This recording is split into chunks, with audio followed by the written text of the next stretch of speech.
Before we begin, a quick and important disclaimer. I am not a certified financial advisor, accountant, or attorney. This presentation is for informational and educational purposes only. The world of real estate and tax law is complex and varies significantly by state, county, and even city. You should always consult with a qualified professional for advice tailored to your specific situation. This video is intended to be a starting point to empower you with knowledge, not to serve as a substitute for professional counsel. Imagine two houses on the exact same street. They were built by the same builder in the same year with the same floor plan. They have the same number of bedrooms, the same two-car garage, and the same neatly manicured lawn. From the outside, they are identical, but there's one massive difference you can't see. The family in the house on the left pays $3,000 a year in property taxes. The family in the house on the right, they pay $5,000. That's a $2,000 difference every single year. For what? For the same schools, the same police protection, the same roads. What does the family on the left know that the family on the right doesn't? The answer is everything. And it's the reason you're watching this right now.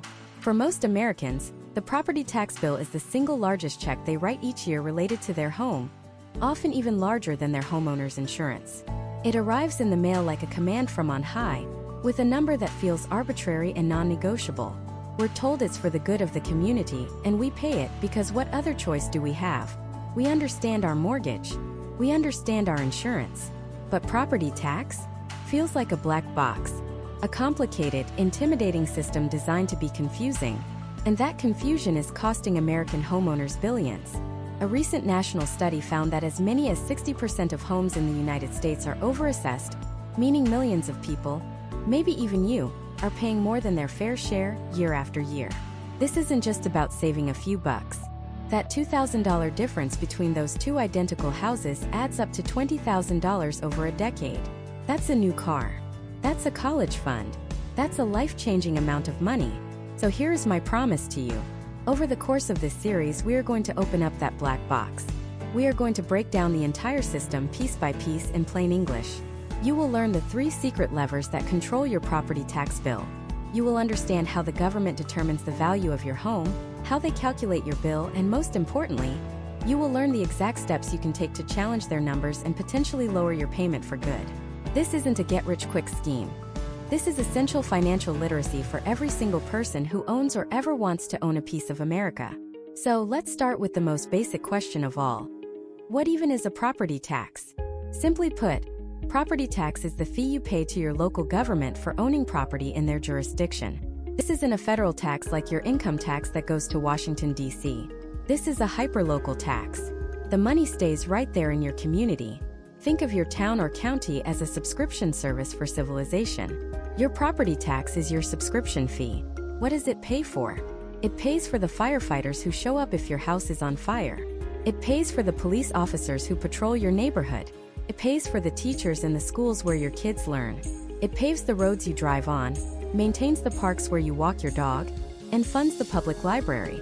It is, in theory, the financial engine that runs your local community. Without property taxes, these essential services would grind to a halt. So the goal isn't to eliminate them. The goal is to ensure you are only paying your fair and accurate share. Nothing more. The entire property tax system, from California to Maine, stands on 3 pillars. 3 critical components that fit together to create your final bill. They are assessment, the mill rate, and exemptions. If you can understand these 3 things, you can understand the entire system. And we're going to start with the first and most important pillar, the assessment. The property tax assessment is the foundation of everything. It is the official value your local government places on your property for the sole purpose of taxation. This is the most critical concept you need to grasp, so I'm going to say it again. The assessment is the value of your property for tax purposes. Right away, this creates a massive point of confusion because most people mix up 2 very different numbers: the market value of their home and the assessed value of their home. Market value is what you think of when you hear the word value. It's the price your home would likely sell for on the open market if you listed it today. It's what Zillow or Redfin tries to estimate. It's driven by supply and demand, curb appeal, recent sales in your neighborhood, and even the emotions of buyers. Assessed value is a completely different beast. It's a number calculated by a government employee called the tax assessor. Their job isn't to figure out what a specific family would pay for your unique home. Their job is to assign a value to every single property in your entire county or city in a uniform and equitable way. To do this, they don't walk through your house admiring your new kitchen countertops. They use a process called mass appraisal. They rely on computer models, statistical analysis, and property records. They look at things like your home's square footage, the year it was built, the number of bathrooms, the size of your lot, and recent sales data for your area. The key takeaway here is that market value is a scalpel trying to find a precise price. Assessed value is a sledgehammer, trying to assign a broad value to hundreds or thousands of homes at once. Because of this, mistakes are not just possible, they are inevitable. The assessor's data could be wrong.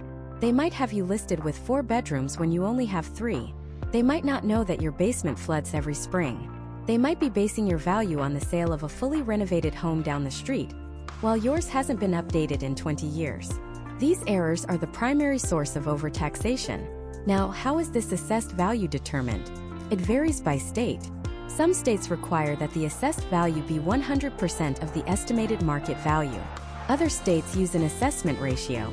For example, a state might have a ratio of 60%. This means if your home's market value is determined to be $500,000, its assessed value for tax purposes would only be $300,000. It's a way to provide a small built-in tax break for everyone. It's crucial to know your state's specific rules. Another critical piece of the puzzle is how often this assessment happens. You might think it happens every year, but that's often not the case. Some states do it annually, but many others only reassess property every 3, 5, or even 10 years. This can be a huge deal. If your area's home values have dropped since the last assessment, but the government is still using the old, inflated value from years ago, you are definitely overpaying. You need to know your community's reassessment cycle. It's public information, usually right on your assessor's website. So the assessor, using their mass appraisal system, determines an assessed value for your property. That number is the bedrock of your tax bill. It is the single most important number in this entire process, and it's also the number you have the most power to change. Every homeowner has the right to appeal their property tax assessment. It's a fundamental part of the system. But you can't just say, "My taxes are too high." You have to prove with evidence that the assessor's value is inaccurate. We'll get into the exact process of how to appeal later in this series. But for now, just understand this. Your property tax journey begins with that assessed value. It's a number calculated by a person using a complex system, and that system can be flawed. So now we have this big number, your home's assessed value. Let's say it's $300,000. What happens next? How does that number, that abstract valuation, turn into the actual dollar amount you have to write on a check and send to the tax collector? That is where the second pillar comes in. It's a strange sounding term, but it's the engine that drives the math. The mill levy, or as it's more commonly known, the mill rate. And understanding how that rate is set, and how it's applied to your assessed value, is the next giant leap toward mastering your property taxes. So let's pull back the curtain on this mysterious mill rate. The term itself sounds like something out of a 19th century factory. Mill levy. It's old-fashioned, it's clunky, and it's the single most important number you've probably never thought about. To understand it, I want you to forget about taxes for a second. Instead, I want you to imagine you and all your neighbors are going in on a massive pizza party. A party for the entire town. This party needs to have everything. Security to keep things safe, paramedics in case someone chokes on a meatball, someone to clean up the park afterward, and even a library of pizza cookbooks for people to browse. Every year, the party planning committee, let's call them the city council, the school board, and the county commissioners, gets together. They don't start by deciding how much each person should pay. They start with a much more fundamental question. What kind of party are we throwing this year? How many police officers do we need on patrol? Do we need a new fire truck? Are the teachers in our schools getting paid enough to afford living here? Does the public library need a new roof? Do we need to repave Main Street? They add up the cost of everything. Every salary, every fire hose, every bag of asphalt, every library book. They create a budget. This budget is the total cost of the pizza party. Let's say, for a hypothetical town we'll call Maple Creek, the total budget for all these essential services comes out to $50 million. $50 million. That's the bill for the party. Now comes the second question. Who's going to pay for it? The answer, of course, is everyone who owns a piece of property in Maple Creek. The homeowners, the guy who owns the downtown office building, the corporation that owns the local factory, everyone is chipping in. So the town has its big number, $50 million needed. And it has its pool of contributors, all the property owners. The next logical step is to figure out how much property everyone actually owns in dollar terms. This is where the work of the assessor, which we talked about before, becomes critical. The assessor has already determined the assessed value of every single property in town. Now, the town's financial officers do something simple. They add it all up. They take the assessed value of your house, your neighbor's house, the corner store, the mega mall on the edge of town, and every other taxable property, and they create one giant number. This is the total assessed value of the entire community. Let's imagine that for Maple Creek, the total assessed value of all property combined is $2 billion. So, we have the two most important pieces of the puzzle. We know the total cost of the party, $50 million. And we know the total value of everyone who has to pay for it, $2 billion. The mill rate is simply the answer to the question. How do we fairly divide that $50 million bill among $2 billion worth of property? The math is surprisingly straightforward. You take the amount of money the town needs, the budget, and you divide it by the total value of the property in the town, the total assessed value. $50 million divided by $2 billion. The result is 0.025. That number 0.025 is the tax rate. But government finance loves confusing terminology, so they don't just call it the tax rate. They call it the mill rate. So what on earth is a mill? The word mill comes from the Latin word millissimum, which means thousandth. 1 mil is simply 1,000th of a dollar. Or put another way, it's $1 of tax for every $1,000 of assessed value. So, to convert our decimal tax rate of 0.025 into mils, we just multiply it by 1,000. 0.025 times 1,000 equals 25. So the mill rate for Maple Creek is 25 mils. This means for every $1,000 your property is assessed at, you owe $25 in tax. Let's see how this plays out for an actual homeowner. Let's say your home in Maple Creek has an assessed value of $400,000. To calculate your tax bill, you can do it one of two ways. You can take your assessed value and multiply it by that original decimal rate. $400,000 times 0.025. That gives you a tax bill of $10,000. Or you can use the mills. You take your assessed value, divide it by 1,000, and then multiply by the mill rate. So, 400,000 divided by 1,000 is 400. And 400 times our 25 mils is also $10,000. Same result, just a different way of talking about it. Now at this point you might be looking at your own tax bill and thinking, wait a minute, my bill doesn't just list one mill rate. It lists a bunch of them. It's got a rate for the city, another for the county, another for the school district, the water reclamation district, the library district. It's a mess. And you are absolutely right. This is the crucial detail that makes property taxes so confusing. Remember our pizza party analogy? It's not one big party planned by one committee. It's more like a potluck. The city of Maple Creek is in charge of the main course, police, roads, parks. They did their own budget calculation. They needed, say, $20 million, and they set their own mill rate to get it. But then the Maple Creek Unified School District, which is a completely separate government entity with its own elected board, throws its own party. They need money for teachers, textbooks, and school buildings. They do their own budget calculation. They need, say, $25 million. They take that number, divide it by the same total assessed value of the town, and come up with their own mill rate. And then comes the county. The county government provides services to a much larger area than just Maple Creek, things like the county court system, the sheriff's department, and public health services. They do their budget, divide it by the total assessed value of the entire county, and set their own mill rate. Each one of these entities is called a taxing district, or taxing authority, and each one has the legal power to levy a tax, to set a mill rate, on the properties within its boundaries. So your final property tax bill isn't based on one single mill rate. It's the sum, the grand total, of all the individual mill rates from all the different taxing districts you happen to live in. The city might levy 10 mills. The school district might levy 13 mills. The county might levy 1.5 mills. The local community college district might levy 0.5 mills. Your total combined mill rate is 10 plus 13 plus 1.5 plus 0.5, which equals 25 mills. That's the number that ultimately gets applied to your home's assessed value. This is why your neighbor who lives just across the street, but is technically in a different school district or city limit, might have a wildly different tax bill than you do, even if your houses are worth the exact same amount. They are subject to a different stack of mill levies. So, the mill rate isn't some arbitrary number pulled out of thin air. It is a direct reflection of the community's democratic decisions.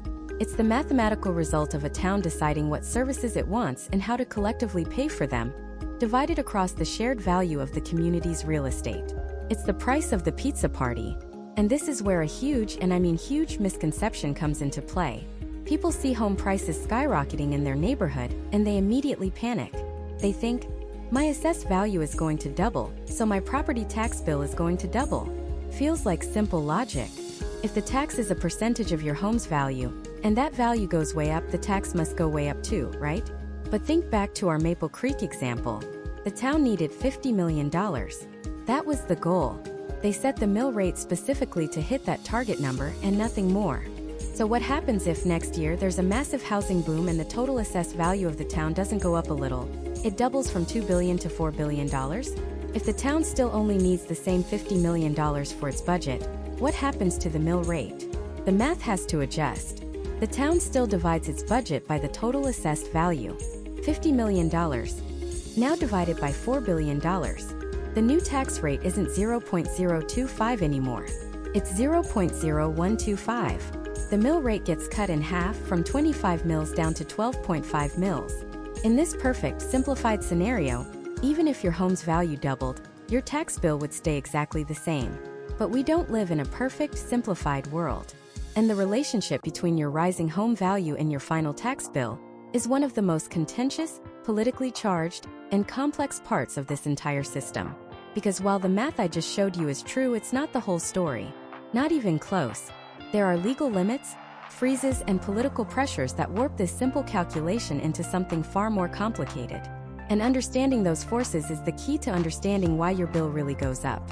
Let's start with the most famous, most controversial, and most copied tax revolt in American history. To understand it, we have to go back to California in the 1970s. The sun was shining, the economy was weird, and real estate was on an absolute tear. Inflation was rampant, and home prices were doubling, sometimes tripling, in just a few years. On paper, this was fantastic. People who bought a modest home for $30,000 were suddenly sitting on a $100,000 asset. They were rich.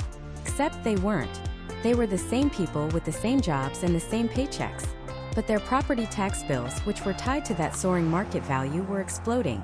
Imagine your tax bill going from a manageable $600 a year to over $2,000, with no end in sight. Stories started flooding the news of senior citizens on fixed incomes, people who had paid off their mortgages decades ago, being forced to sell the only home they'd ever known because they couldn't afford the taxes. The California dream was turning into a nightmare, and people were terrified. Enter Howard Jarvis and Paul Gann. They weren't slick politicians or billionaire activists. Howard Jarvis was a gruff, cigar-chomping, 75-year-old retired businessman who had been fighting against high taxes for years, mostly unsuccessfully.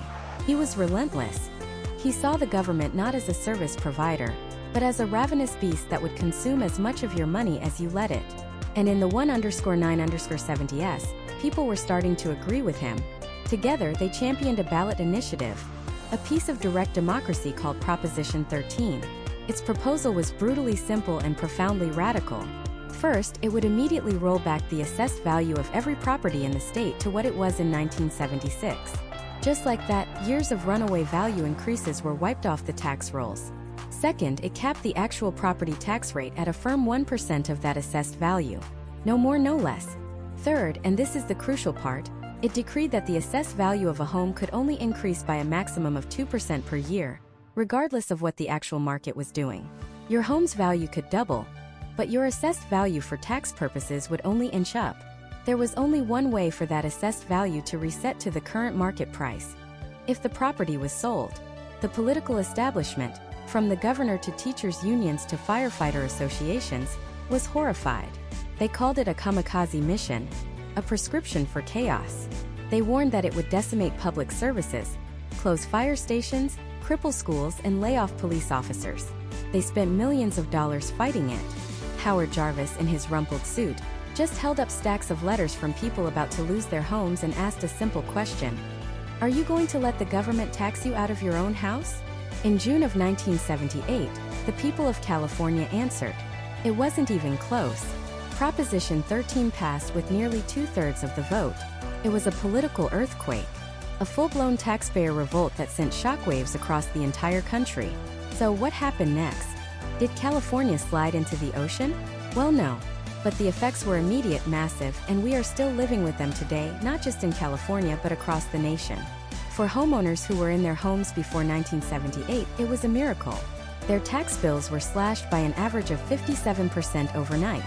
They were given what every taxpayer craves: certainty. They knew that no matter how crazy the housing market got, their tax bill was predictable and manageable. The fear of being taxed out of their home was gone. That promise of stability is why, to this day, Prop 13 is considered the third rail of California politics. You don't touch it. But the consequences, those were a different story. The warnings of chaos weren't entirely wrong. In the year after Prop 13 passed, local governments lost over $7 billion in revenue, which is like $30 billion in today's money. Summer schools were canceled. Libraries shut down. Class sizes ballooned. The state had to step in with a massive bailout to keep cities and counties from going bankrupt. And it created a bizarre, deeply unfair system that still exists today. It's often called the welcome stranger problem. Imagine two identical houses side by side on the same street. Your neighbor bought their house in 1979. Its assessed value has been ticking up by 2% a year since then. Their property tax bill might be, say, $2,000 a year. Then you come along. You're the stranger. You buy the house next door for $1.5 million. The moment you sign those papers, the assessed value of your home resets to that full market price.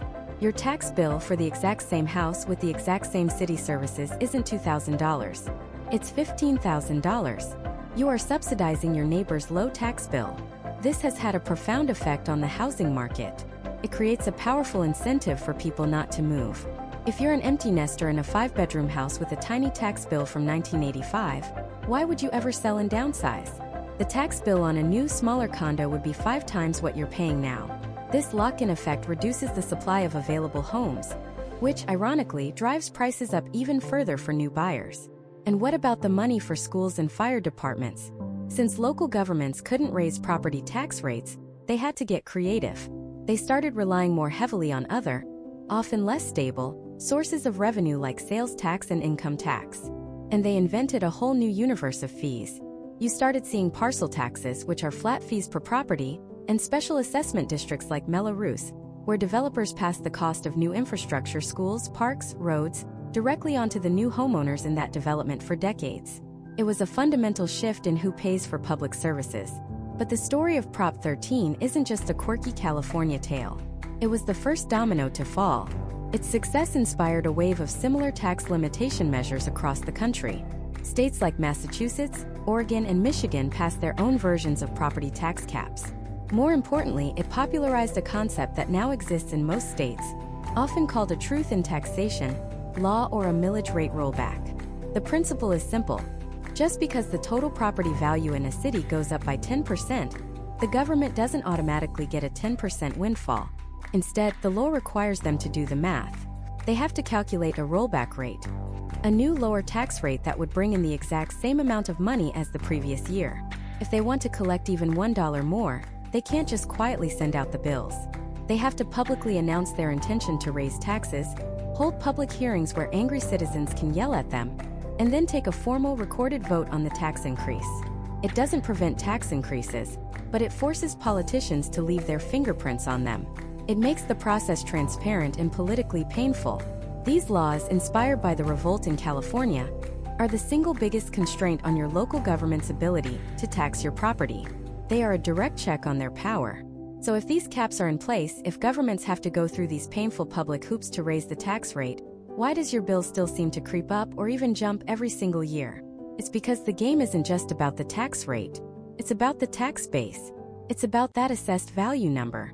And your local assessor has a whole playbook for making that base bigger, even when their hands are tied. So how do they do it? How does your assessor keep pushing that tax base up, making your bill bigger, without ever touching the official tax rate? It all starts with one of the most misunderstood processes in local government: the property assessment. Think of your home's assessed value as a financial snapshot. The problem is that snapshot can be taken in a few very different ways, and some of them are designed to capture your home at its absolute peak value. The first tool in the assessor's playbook is the reassessment cycle. In some states, they're required to take a new snapshot of every single property, every single year. This is called an annual reassessment. If you live in a place like this, you're on the front lines. Anytime the market moves, your assessed value is likely to move with it. If home prices in your neighborhood shoot up 10%, you can bet your assessment is about to do the same. But many places don't do this. Instead, they operate on what's called a cyclical reassessment. Maybe it's every 3 years, 5 years, or in some shocking cases, even a decade or more. Now, on the surface, this sounds great, right? Your value gets locked in, and you're safe from market spikes for a few years. But it creates a brutal day of reckoning. Imagine your home was valued at $300,000 5 years ago. The market has been on a tear since then. For 4 years, you pay taxes on that old, comfortable number. Then, in year 5, the assessor comes back and takes a new snapshot. Suddenly, your home isn't worth $300,000 anymore. It's worth $450,000. Your assessed value doesn't just nudge upwards. It skyrockets 40 or 50% in a single year. Your tax bill explodes. Feels unfair, sudden, and completely out of your control. This sticker shock is a direct result of the cyclical system. It allows massive value increases to build up behind a dam, and then it releases them all at once in a flood. And the third most common trigger for a reassessment? You guessed it. When a property is sold. The second that for sale sign comes down and the deed changes hands, the assessor has the single best piece of evidence for what a property is worth: a recent sale price. This is why you often see a new homeowner's property tax bill jump dramatically compared to the previous owner's. The previous owner might have been coasting on an old assessment from 10 years ago. But the new owner? Their tax base is reset to the full current market price they just paid. But here's the secret that affects everyone. Even if you haven't moved in 20 years and your county only reassesses every 5, the assessor isn't just looking at your house. They're looking at your entire neighborhood. This brings us to the second and far more powerful tool in their playbook: mass appraisal. Your local assessor does not have the time or the budget to send a person to personally inspect every single one of the tens of thousands of homes in their jurisdiction every year. It's impossible. So instead, they use sophisticated computer programs. These systems are often called CAMA, which stands for Computer-Assisted Mass Appraisal. Think of it like Zillow's Zestimate, but with the power to tax you. This software scrapes up huge amounts of data. It knows the square footage of your house, the number of bedrooms and bathrooms, the size of your lot, the year it was built. It pulls in all the recent sales data from your area. Then it uses a complex algorithm to predict what your house would sell for, even if it's not for sale. This is where your neighbor becomes your worst enemy. Let's say you live on a quiet street where all the houses are pretty similar. You haven't done any major work on your home in years. But your neighbor 2 doors down? They just spent $50,000 renovating their kitchen and bathrooms, put the house on the market, and sold it for $100,000 more than anyone on the street thought possible. You might think, good for them, has nothing to do with me. Wrong. That sale is now a data point. It's a comparable sale, or a comp, and it's the lifeblood of mass appraisal. The assessor's computer sees that sale and the algorithm goes to work. It says, wow, a house on this street, of this size and age, just sold for X. Therefore, all the other similar houses on this street must also be worth more now. The system then automatically adjusts the assessed value of your home, and everyone else's on the block upwards to reflect that one high sale. Your property taxes go up not because of anything you did, but because of what your neighbor did. This is the ripple effect of mass appraisal, and it's happening constantly in the background all across the country. One high tide sale lifts all the neighborhood boats, and the tax bills that come with them. So they have the reassessment cycle. They have mass appraisal models that watch your neighbors. But there's a third tool, and this is the one that feels the most like Big Brother is watching. The assessor is actively looking for changes you've made to your property. Did you finish your basement? Build a new deck? Put up a fancy new garage? Add a swimming pool? If you did it with a building permit, they know. The permit office and the assessor's office talk to each other. The moment your permit is approved for a new finished basement with bathroom, that information goes straight to the assessor, who flags your property for a value increase. It's an automatic trigger. But what if you didn't get a permit? Well, they have ways of finding out. Assessors now use technology that would have been science fiction 30 years ago. They use high-resolution aerial photography and satellite imagery, sometimes updated multiple times a year, to compare what your property looks like now versus a year ago. Their software can automatically flag changes. Hey, there's a new structure in this backyard that wasn't there in last year's photo. Let's take a closer look. That new deck, that shed, that pool you thought nobody knew about? It can be spotted from the sky. They also use street-level imagery, just like Google Street View, to see changes to the front of your house. Some jurisdictions have even started using artificial intelligence to scan these photos, looking for things like new windows, new siding, or additions that signal an increase in value. They are cross-referencing data from every possible source to find any improvement, any addition, any change that justifies raising your assessed value. So you see, it's a three-pronged strategy. They use the reassessment cycle to formally update values on a schedule. They use computer-assisted mass appraisal to make blanket adjustments based on market trends and your neighbor's sales. And they use a whole suite of technology to act as a detective, finding any physical improvements you've made to your specific property. All three of these work together with a single goal: to ensure the tax base, that total assessed value of all property in the community, is always climbing. It's a system designed to capture value from every possible angle. It's why even with tax rate caps in place, your bill almost never seems to go down. The game is rigged to make the base number bigger. But here is the single most important thing to remember about this entire process.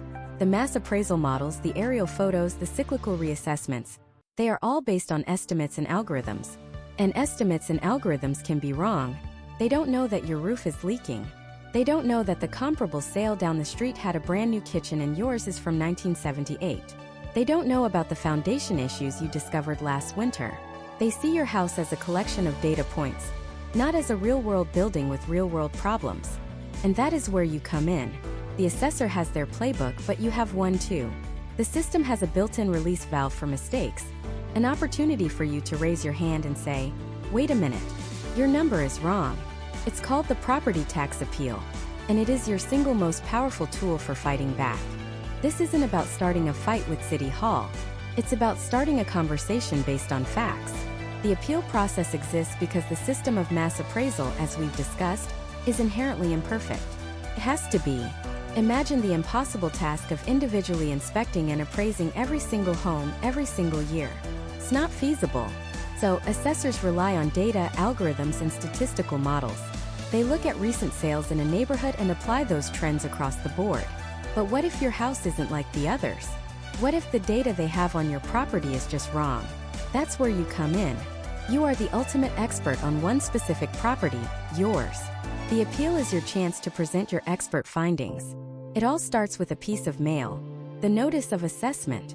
Sometime after the assessor has done their work, you'll get an official-looking envelope from your county or municipality. Many people glance at it, see a new higher number, sigh, and toss it in a pile of bills. This is a massive mistake.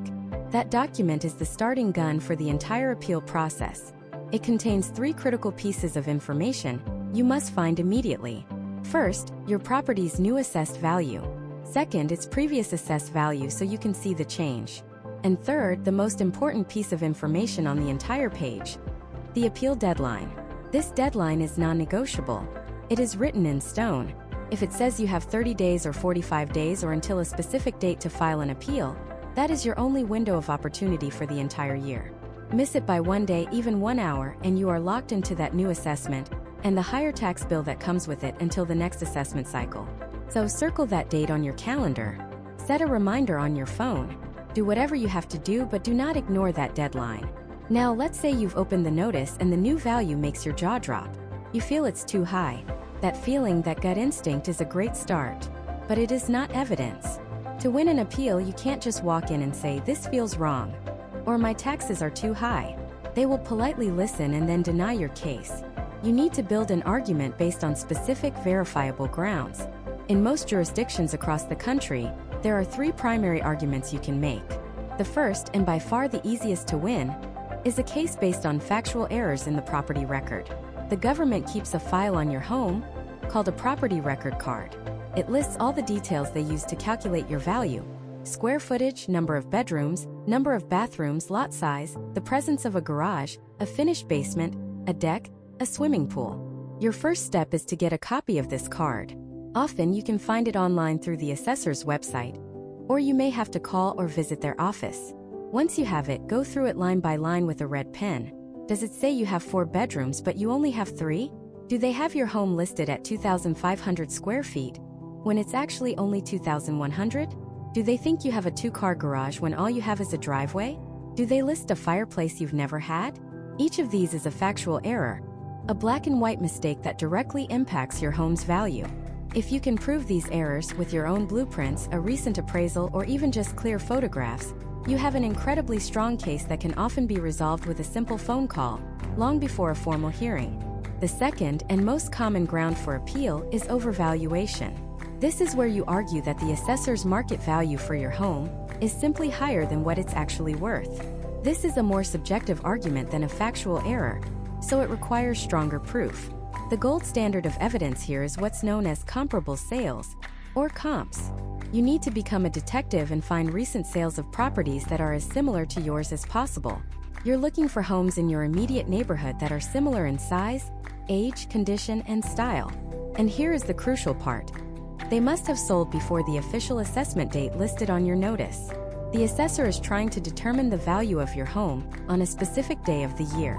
A sale that happened after that date is irrelevant to them. So you go to real estate websites like Zillow or Redfin, but don't look at the Zestimate and don't look at listing prices. Those are just opinions. You need to filter for sold properties. Find 3 to 5 homes that sold in the months leading up to your assessment date. Let's say your home was assessed at $600,000, but you find 3 homes very similar to yours on nearby streets that sold for $520,000, $535,000, and $525,000. You print out those listings. You take photos of those houses to show they are truly similar to yours. You now have a powerful data-driven argument that the market value of a home like yours isn't $600,000, but is actually closer to $530,000. That is evidence. The third ground for appeal is a bit more complex, but can be incredibly effective. It's called uniformity or equity. The principle of uniformity, which is a legal requirement in most states, says that all properties should be assessed at the same percentage of their market value. It's about fairness. It's not about whether your home's value is correct in a vacuum. It's about whether your home is being valued fairly compared to your neighbors. Let's imagine your home has a true market value of $500,000, and the assessor has valued it at exactly $500,000. On the surface, it seems fair. You don't have a case for overvaluation, but then you do some digging. You look up the assessments of 5 of your neighbors whose homes are also worth about $500,000. You discover that all of their assessments are around $400,000. This means you are being assessed at 100% of your market value, while your neighbors are all being assessed at just 80% of their market value. This is not uniform. It is not equitable. Even though your value is technically correct, your assessment is unfairly high relative to everyone around you, meaning you are shouldering a disproportionate share of the tax burden. Proving this requires more work. You have to research your neighbors' assessments, which are public record, and then find comps to establish their market value to prove the disparity. But if you can show a clear pattern of inequity, you have a very compelling legal argument for having your assessment lowered to match the level of your neighbors. So you've reviewed your assessment notice. You've identified your grounds for appeal, whether it's a factual error, overvaluation, or a lack of uniformity. And you've started gathering your evidence. A corrected floor plan, photos of your leaky roof, printouts of comparable sales. What now? The first step is almost always an informal review. Before you file formal paperwork and get a hearing date, most assessors' offices encourage you to just call them or schedule a meeting. This is your chance to have a calm, rational conversation. Present your evidence clearly and concisely. If you have a simple factual error, this is often where it gets fixed. The staffer will see the mistake, thank you for bringing it to their attention, and correct the record. But if your argument is more subjective, like overvaluation, they may not agree with you. If that informal review doesn't resolve the issue, you then move to the formal appeal. This involves filling out specific forms, officially stating your case, and submitting your evidence packet by the deadline. This action triggers the scheduling of a formal hearing in front of an independent body. This group is usually called something like the Board of Review or the Board of Equalization. These are typically citizen volunteers, often with real estate or legal backgrounds, and their entire job is to be an impartial referee between you and the assessor. They are not on the assessor's side. Their legal mandate is to listen to the evidence from both parties and make a fair determination. You have gathered your evidence. You filed your paperwork. You now have a date on the calendar where you will stand in front of that board.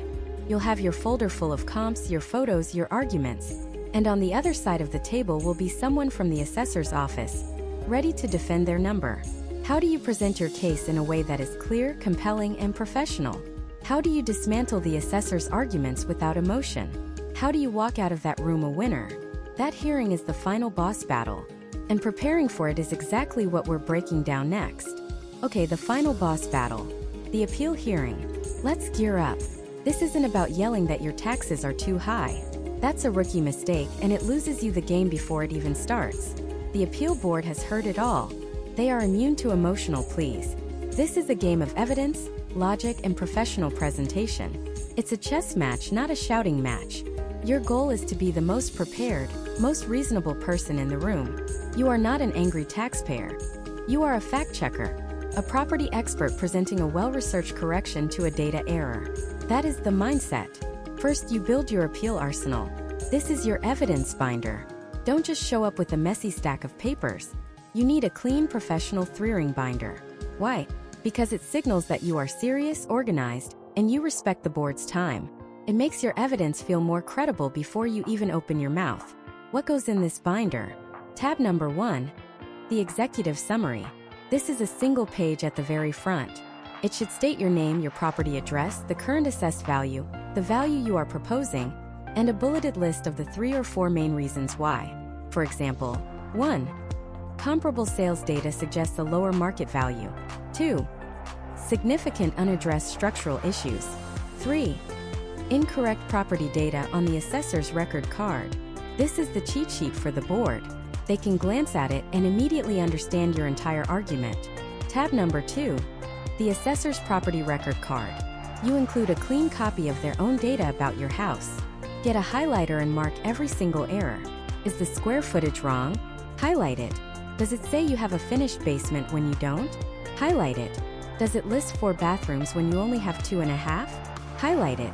Every error you find chips away at the credibility of their entire assessment. Tab number 3. Your comparable sales. This is the heart of your case.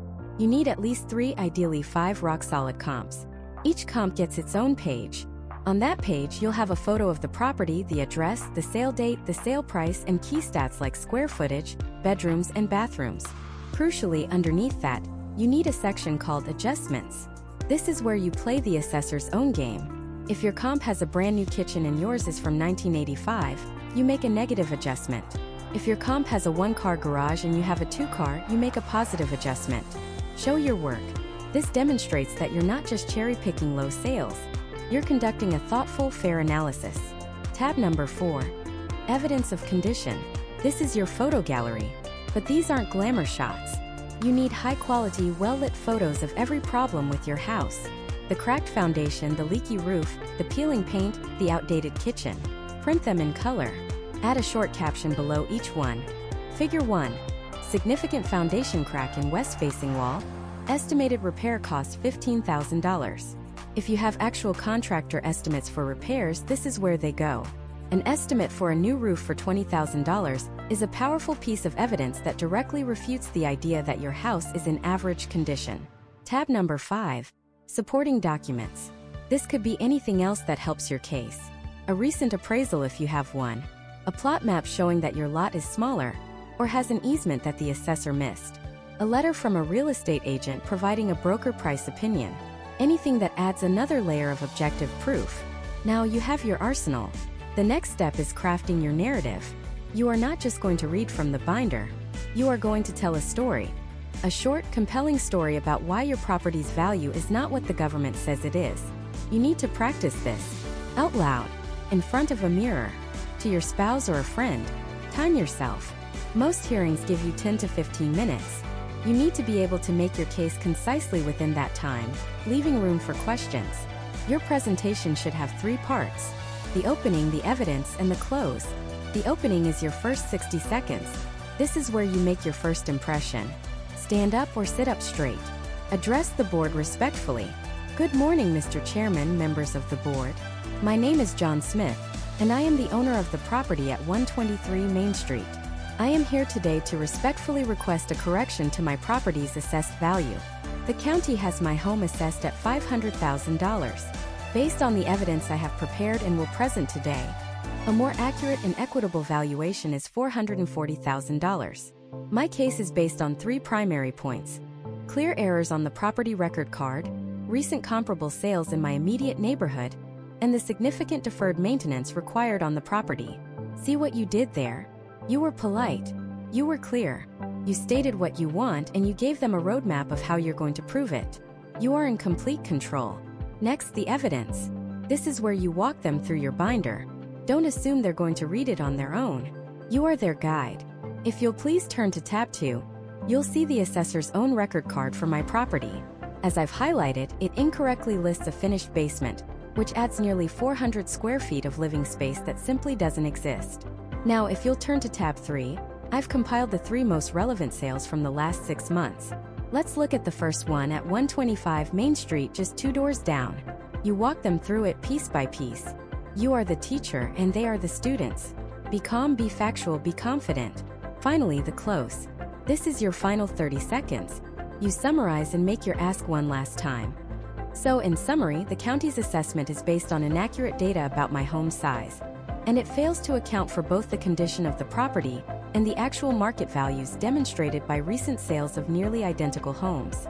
For these reasons, I believe the evidence clearly supports a valuation of $440,000. I thank you for your time and consideration, and am happy to answer any questions you may have. Then you stop talking. The most powerful person in a negotiation is often the one who is comfortable with silence. You've made your case. Now the ball is in their court. Before you even get to that day, you need to do one more thing. Anticipate the counterattack. The assessor or their representative will be in that room, and their job is to defend their number. Think about the weak points in your case. Are your comps a little older? Are they in a slightly different neighborhood? Did you do a renovation without a permit? They will find these things. So, you need to have your rebuttal ready. If they say, "Mr. Smith, your comparable sales are all more than 6 months old," you need to be ready to respond calmly. That's a fair point. However, as you can see from the market data in tab 5, there have been no more recent sales of similar homes in my specific subdivision, making these the most relevant data points available. Have an answer for everything. This shows the board you've done your homework, and you're not just trying to pull a fast one. Bring at least 3 copies of your binder, one for you, one for the appeals board to share, and one for the assessor's representative. It's a sign of respect and preparation. Dress professionally. Business casual is a good rule of thumb. This isn't a courtroom, but it's not your living room either. You are showing them, through every single action, that you are a serious person who deserves to be taken seriously. Your binder is built. Your script is rehearsed. You've anticipated the counter-arguments. You walk into that room, confident and prepared. But then the assessor starts to speak, and they throw a curveball you never saw coming. They present a piece of evidence you've never seen. They challenge the very foundation of your argument in a way you didn't expect. What do? How do you react in real time when your carefully laid plans are challenged? That's the art of the hearing itself, and we're stepping inside that room. Next, the door closes behind you with a soft, heavy click. The room is usually a generic, multi-purpose space, a city council chamber or a small courtroom, but today it feels like an arena. The air is still, thick with the weight of official procedure. Across a long, polished table sit 3 to 5 individuals. These are the members of the Board of Review, or the Assessment Appeals Board. They're not real estate gurus or master appraisers. They are your neighbors. Accountants, retired teachers, small business owners. They are citizens tasked with a simple, yet difficult job, to determine fairness. They are looking at you, their expressions neutral, waiting. To their side, or sometimes at a separate table, sits your opponent. This isn't a legal drama.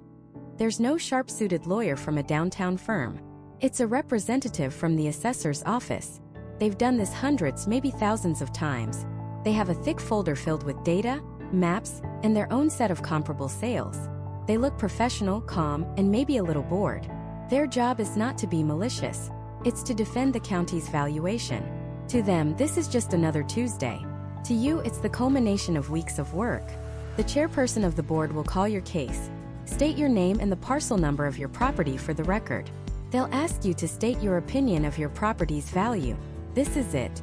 The moment you begin, you stand or remain seated depending on the formality of the room. You speak clearly. You don't start with a long winding story. You get straight to the point. Good morning. My name is your name, and I am the owner of the property at 123 Maple Street. The county has assessed my home at $500,000. Based on the evidence I've provided, I believe a more accurate and equitable market value is $450,000. Simple. Direct. You've just anchored the entire conversation. You've stated the county's number, you've stated your number, and you've created the $50,000 gap that the rest of this hearing will be about. Now, you walk them through your evidence. You don't just throw a stack of papers at them. You are the tour guide for your argument. You start with your absolute best piece of evidence. Your Comp A. The first comparable I'd like to draw your attention to is 210 Oak Avenue. It's a property located just 2 blocks from mine. Like my home, it's a 3-bedroom, 2-bath ranch built in the same year by the same builder. It sold just 3 months ago for $445,000. You pause. You let that sink in. Then you connect the dots for them. As you can see from the photos, the condition is nearly identical. The square footage is virtually the same. The primary difference is that 210 Oak has a newly renovated kitchen, which my property does not. This sale, which is the most recent and most similar in the entire neighborhood, strongly suggests my property's value is, if anything, slightly less than $445,000, not the $500,000 it's been assessed at. You repeat this process for your other 2 comps. You are calm, respectful, and you treat the board like intelligent people who just need the information presented clearly. You're not just reading data. You're building a logical fortress brick by brick. You finish your initial presentation, sum up your main points, and restate your requested value. For these reasons, I ask that you adjust the assessment for 123 Maple Street to $450,000. Thank you for your time. You've done it. You've presented a clear, fact-based case. You feel a small sense of relief. And then, the assessor's representative stands up to speak. This is where the real battle begins. They'll start by acknowledging your points, often with a polite but dismissive tone. Thank you. We appreciate the homeowner's diligence. Then they begin to dismantle your fortress. Regarding the sale at 210 Oak Avenue, the rep says, flipping through their file, while the homeowner is correct about the basic details, our records indicate this was a non-arm's-length transaction. The seller was transferred for work and sold the home quickly to his brother-in-law. It was never exposed to the open market. As such, it doesn't represent true market value and should be disregarded. Your heart sinks. Your best comparable, your star witness, has just been disqualified. You didn't know it was a family sale. You feel a flush of panic. You look at the board members. One is making a note. They're buying it. The rep continues, moving on to your second comp, the property at 45 Pine Lane. This home is indeed similar in size, but it backs up directly to the commercial zoning district for the new supermarket. The noise and light pollution from that property significantly depress its value. It is not a fair comparison to the homeowner's property, which is on a quiet, interior street. Strike 2. He's right. You knew it was near the supermarket, but you didn't think it would matter that much.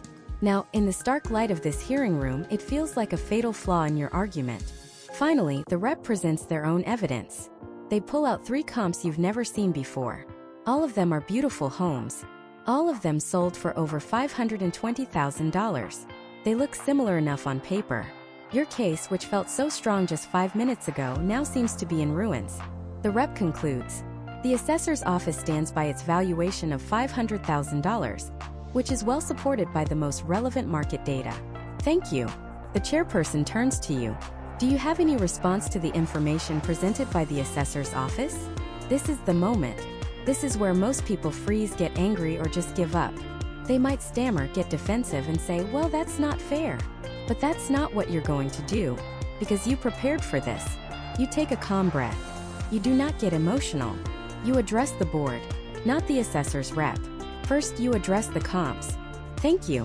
I appreciate the assessor's clarification on the 210 Oak Avenue sale. If that is indeed a non-arm's-length transaction, I agree it should be given less weight. I would also agree that 45 Pine Lane's location is a valid point of distinction. What did you just do? You conceded. You showed the board that you are reasonable. You're not a stubborn homeowner who refuses to see facts. You are a partner in finding the correct value. This instantly builds credibility. But you're not done. Now you pivot. However, you continue, your tone still measured and respectful. I would like to turn our attention to the comparable sales the assessor's office has just presented. You pull out your own copies because you asked for them ahead of time, or you're taking notes as fast as you can. Let's look at their comp one, located at 812 Sycamore. The assessor is correct. It sold for $525,000. But if you look at the property record card, which I have right here, you'll see it has a 2-car garage.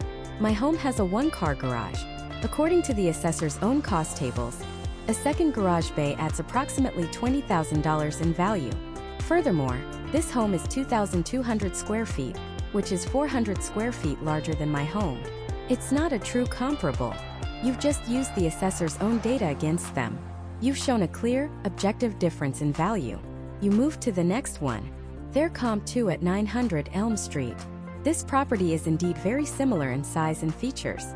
However, its sale date was over a year ago. As we all know, the market has softened considerably in the last 6 months. A sale from that long ago doesn't reflect the current market value of my home as of the assessment date. And finally, their third comp. As for their final comparable, I would just ask the board to note its location. It is zoned for the Northwood High School District, which is consistently ranked as the #1 school district in the state. My property is in the Southdale District. It's a good school, but properties in the Northwood District consistently sell for a 10 to 15% premium. This has been widely reported and is common knowledge in our community. Therefore, comparing a Northwood property to my Southdale property is fundamentally inequitable. You've done it. You didn't argue. You didn't raise your voice. You calmly, methodically, and respectfully took apart their case using their own logic and publicly available facts.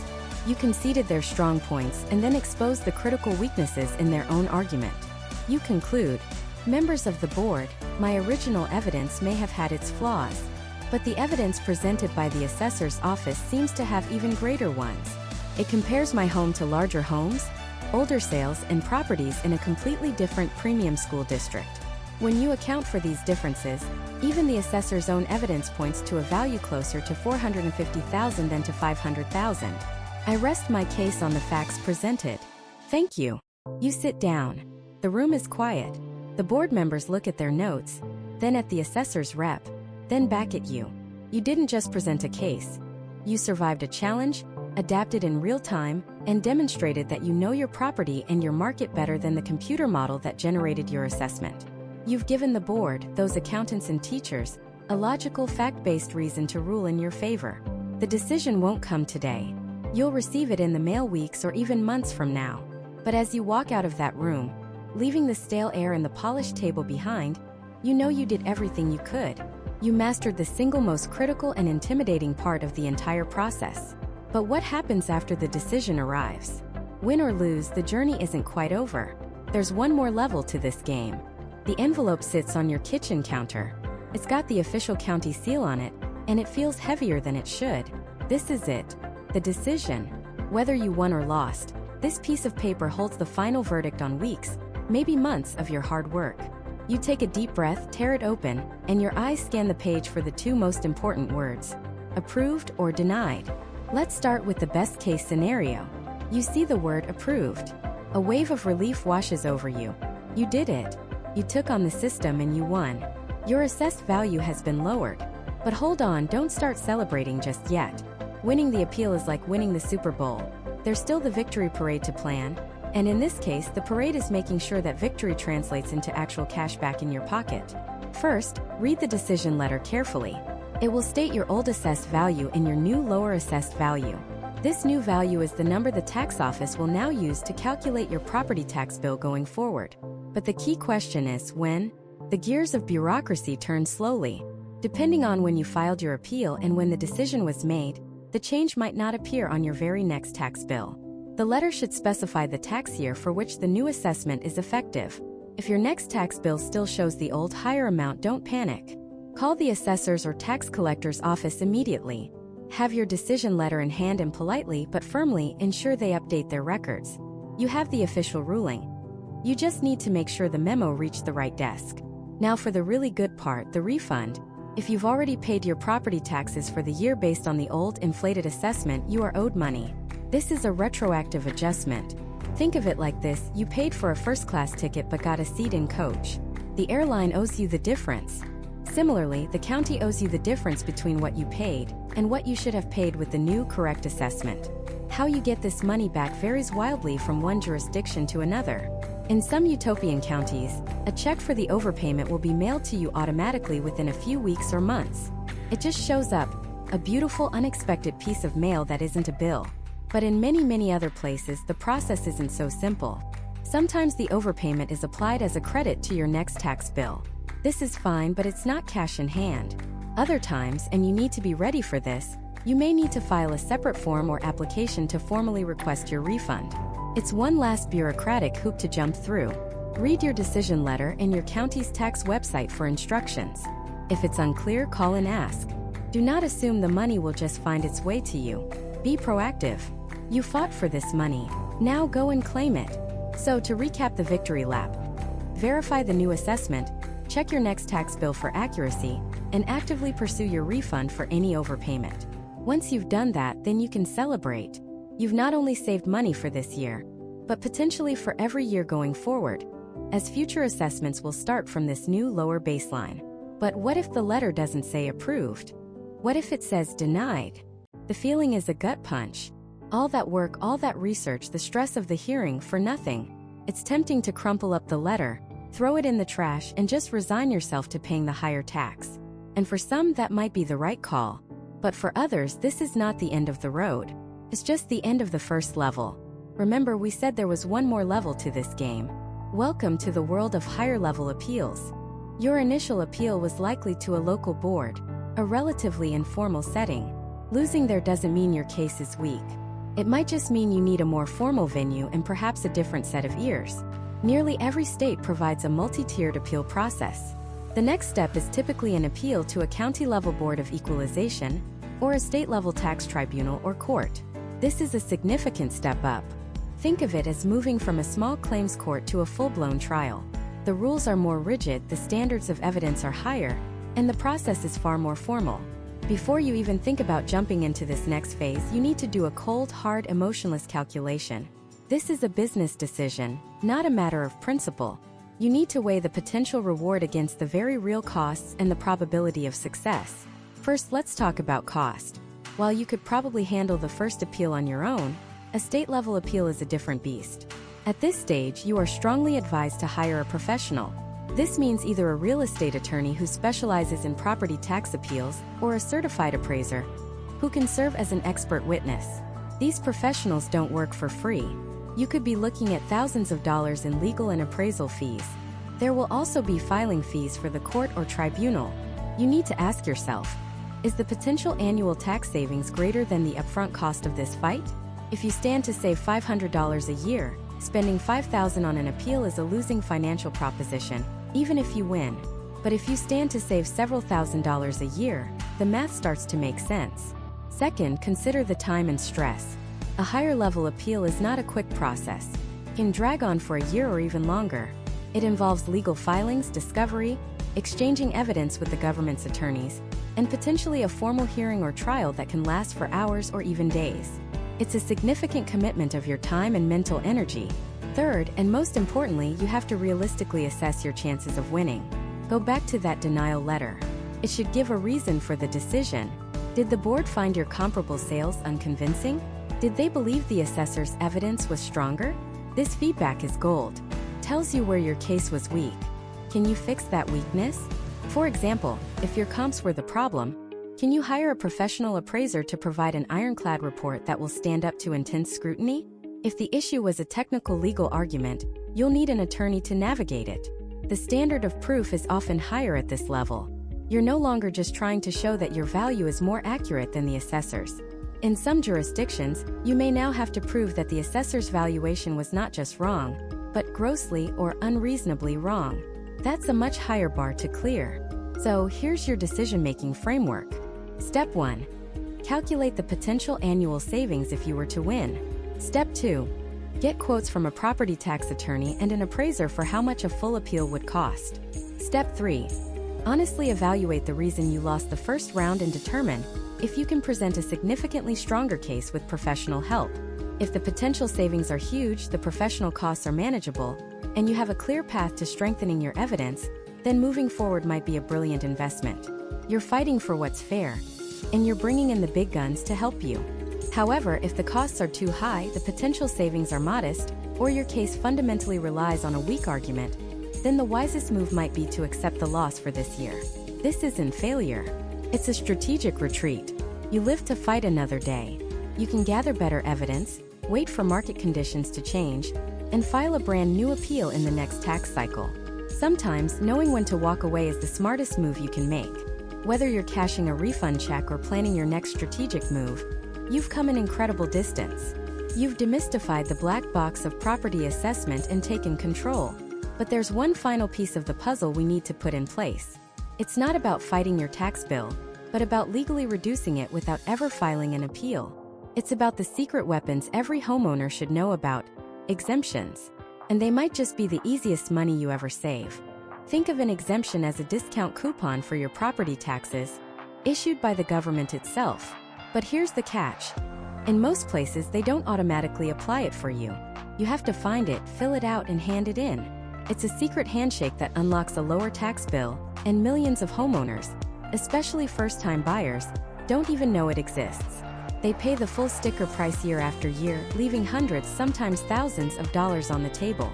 Let's start with the big one, the cornerstone of all property tax savings: the homestead exemption. The name sounds old and complicated, but the idea is incredibly simple.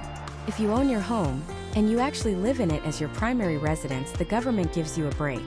They literally subtract a chunk of money from your home's assessed value before they even start calculating your tax. Imagine your home is assessed at $400,000. Without an exemption, you're taxed on that full amount. But let's say your state offers a $50,000 homestead exemption. Once you file that simple one-page form, the taxman is legally required to pretend your house is only worth $350,000 for tax purposes. If your total tax rate is 2%, that one piece of paper just saved you $1,000. $1,000 every single year for the rest of the time you live in that house. All for about 10 minutes of work. It is, without a doubt, the highest paying 10 minutes of your entire life. But so many people miss it. They buy a house, they get that first tax bill, they grit their teeth and pay it assuming it's correct. They don't realize that the system often requires them to raise their hand and say, "Hey, I live here. Give me my discount." You have to claim it. It's not a loophole, it's the rule. It's a benefit designed specifically for homeowners, not investors or landlords. It's the government's way of encouraging homeownership. But here's where it gets even better. The homestead exemption is just the ground floor. Think of it as level 1. Many states and counties have built entire other levels of savings on top of it, creating a skyscraper of potential discounts. And the higher you go, the more you save. Let's talk about level 2. The senior citizen exemption. If you're over a certain age, typically 65, many jurisdictions will give you an additional exemption. This is stacked right on top of your homestead exemption. So, you get the standard $50,000 discount, and then, because you've reached age 65, you get another $10,000, $20,000, or even $50,000 sliced off your assessed value. Some places even freeze your property tax bill entirely once you hit a certain age, meaning no matter how much property values climb, your bill never goes up again. It's a powerful tool designed to help seniors stay in their homes without being taxed out of them. But again, it's almost never automatic.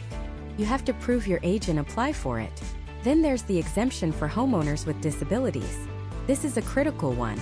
If you or a qualifying family member in the home has a disability, you may be eligible for a substantial reduction in your property's taxable value.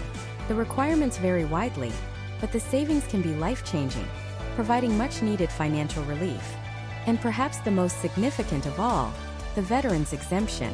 This is a way our communities say thank you for your service. If you are a veteran, there is likely an exemption available to you. But this is where the details are absolutely critical. The savings often depend on your disability rating from the Department of Veterans Affairs. A veteran with a 10% disability rating might get a small exemption. But a veteran with a 100% service-connected disability rating? In many states like Texas and Florida, That veteran may be 100% exempt from all property taxes. Their tax bill could be zero. Forever. This is not some rare, obscure benefit. It is a mainstream, life-altering entitlement that every eligible veteran needs to know about. So how do you claim these? How do you get your money? Simpler than you think. Right now, I want you to open a new tab in your browser.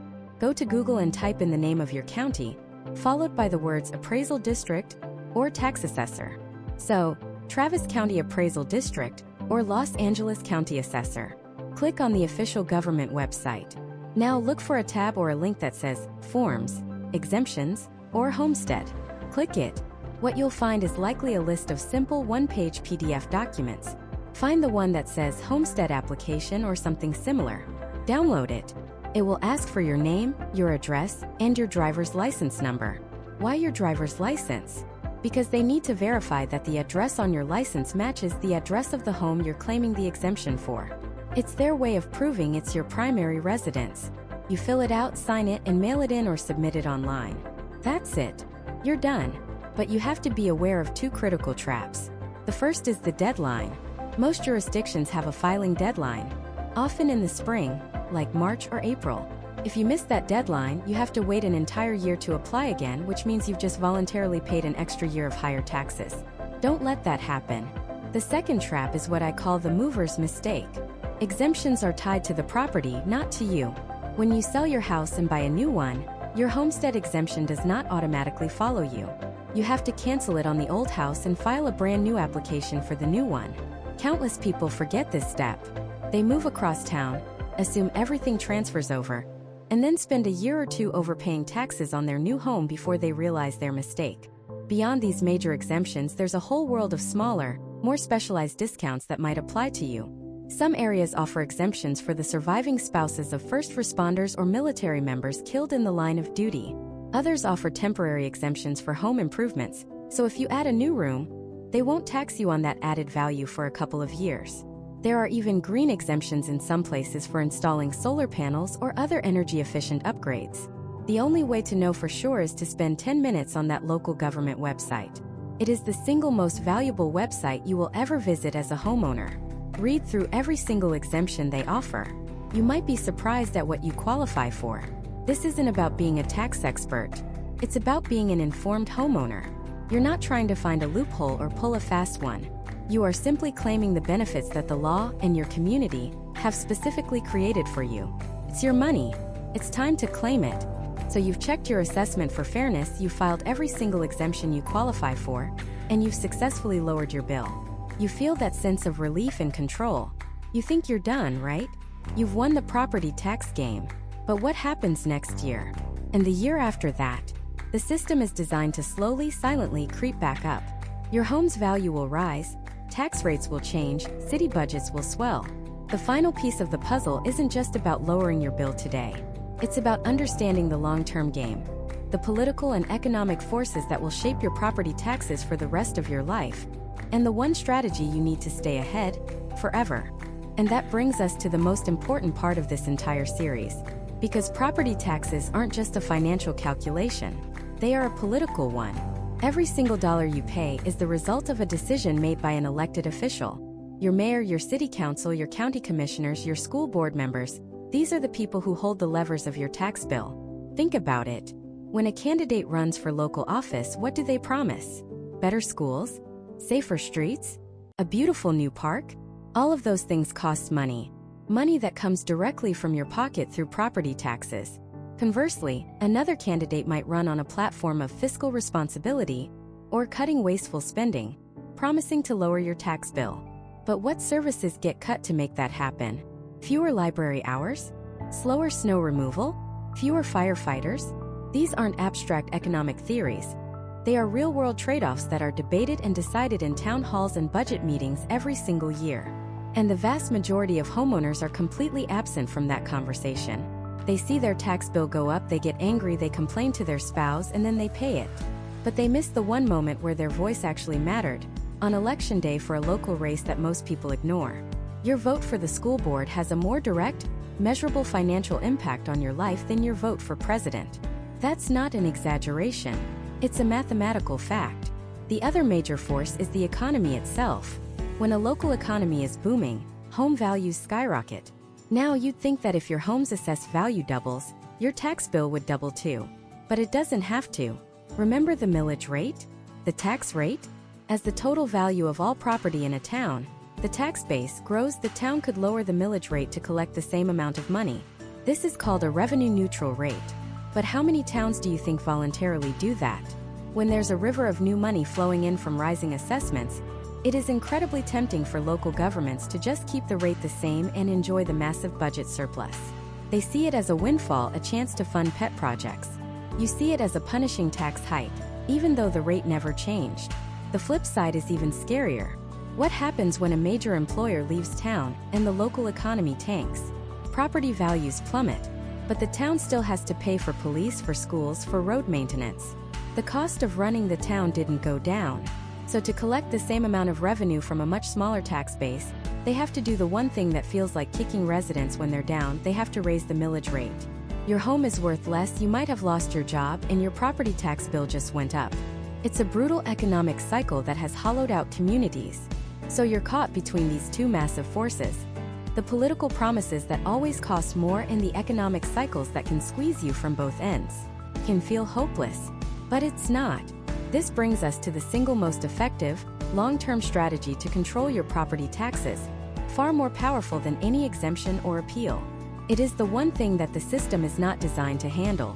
The strategy is this: stop being just a taxpayer and start being an owner. I don't just mean owning your house. I mean owning your role as a citizen in your community. It's a mindset shift from being a passive bill payer to an active, engaged shareholder in the business of your town.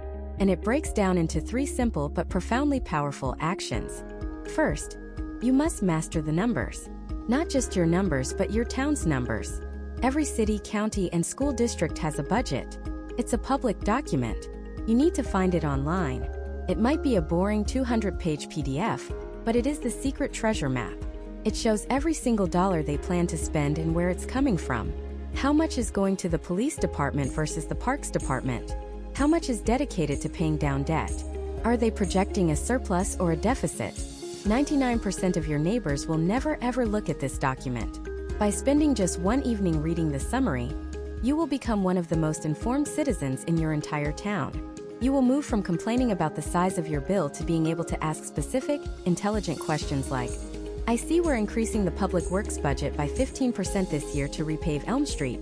But wasn't Elm Street just repaved 3 years ago with bond money? Knowledge isn't just power. In this game, it's a superpower. Second, you have to show up. Find out when your city council or school board holds its budget hearings. Put it on your calendar. And then go. Just sit in the room. You don't even have to say anything at first. What you will discover will shock you.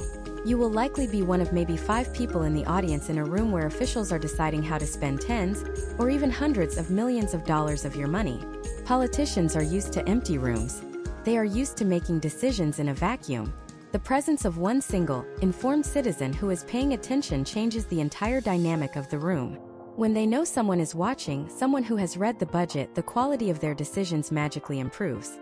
And if you do decide to speak, to use the 3 minutes of public comment to ask that intelligent question you developed from reading the budget, you become an incredible force. You are no longer an anonymous line item on a tax roll. You are a face, a name, and a voice they have to answer to. Third and finally, you have to connect. The other people getting squeezed by high taxes are your neighbors. Talk to them. Not just about the weather, but about the tax bill. Share what you've learned. Create a small neighborhood email list or a Facebook group. A single voice at a town meeting is powerful. A group of 10 neighbors speaking with a unified voice is a political movement. And connect with the officials themselves. Don't treat the tax assessor as your enemy. Schedule a 15-minute meeting during a non-busy time of year just to ask how their process works. Be curious and respectful. You'll learn more than you can imagine. Send a 1-paragraph email to your city council representative. Introduce yourself. Ask a smart question. They will remember you. When you're the person who shows up, asks good questions, and treats people with respect, you build influence. This 3-part strategy, master the numbers, show up, and connect, is the ultimate long-term game. It's not about a one-time appeal to save a few $100s this year. It's about influencing the system itself to save you thousands over the lifetime of your home. It's about ensuring your community's budget reflects your values, not just the pet projects of a handful of politicians in an empty room. The system of property taxes is designed to be confusing. It's designed to feel inevitable like death or, well, taxes. It thrives on the apathy of busy homeowners who are too tired or too intimidated to engage with it. But you can break that cycle. Your home is the biggest investment you will ever make. But that investment isn't just the structure of wood and drywall. It's an investment in the schools your kids might attend, the safety of the streets they play on, the library they'll discover books in, and the firefighters who will come if you call. Your property tax bill isn't a penalty for owning a home. It is your shareholder contribution to the community you chose to live in. And what you've learned through this journey is that you are not just a silent shareholder. You have a voice. You have a vote. You have the right to see the books and show up to the board meeting. The only thing standing between you and a more transparent, efficient, and fair tax system is the decision to participate in it. So your journey doesn't end here. It begins. I challenge you to take one small step this week. Don't try to do everything at once. Just do one thing. Find your town's budget online, or look up the date of the next town council meeting, or find the name of your local representative. Take that first step from being a passive taxpayer to an active, engaged owner of your community, because your property tax bill tells a story, and you have the power to help write the next chapter.